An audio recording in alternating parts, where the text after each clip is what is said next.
vois, je suis permanente sur le chantier. Alors j'ai découvert les Earthships il y a maintenant à peu près 7 ans. C'était pendant la crise financière en Grèce. J'ai des amis qui vivent là-bas et qui se sont retrouvés d'un seul coup sans rien. Et donc j'ai commencé à réfléchir sur un mode d'habitation qui pourrait permettre l'autonomie et puis qui serait assez peu coûteux en construction, quoi.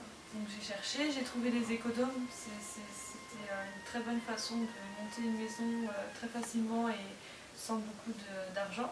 Et puis ensuite je suis tombée sur les Earthships et là c'était le rêve absolu parce que on investit peut-être beaucoup d'argent au début, mais après on est sensiblement autonome, on peut gérer tout seul. Voilà.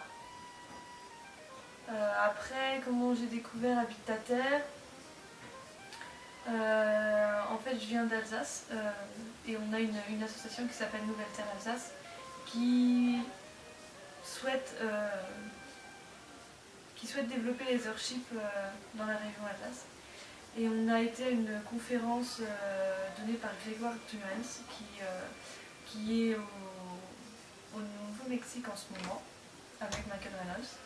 Et il nous a parlé de l'association Habitataire qui construisait des Earthships dans le coin. Donc du coup, moi j'ai décidé d'y aller. Donc j'ai fait les deux semaines de stage en avril. Et puis à partir de là, j'ai décidé de rester vraiment sur le chantier parce que c'est vraiment un moment très intéressant où on partage beaucoup de choses, où on apprend beaucoup de choses.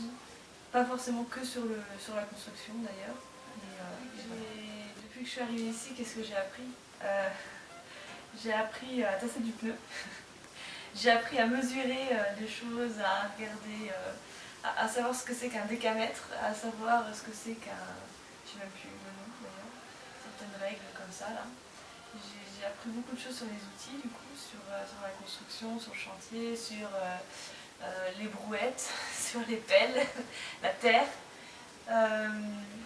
On continue à apprendre et à voir que construire une maison c'est pas simple. C'est vraiment pas simple, qu'il y a beaucoup de choses à penser, beaucoup de choses à réfléchir, que ça prend beaucoup de temps d'abord, et ensuite à construire, ça prend aussi du temps. J'ai appris aussi à vivre avec plein de monde, à partager beaucoup de choses, à cuisiner pour une vingtaine de personnes, c'est assez compliqué quand même, à donner vraiment, et puis à recevoir aussi.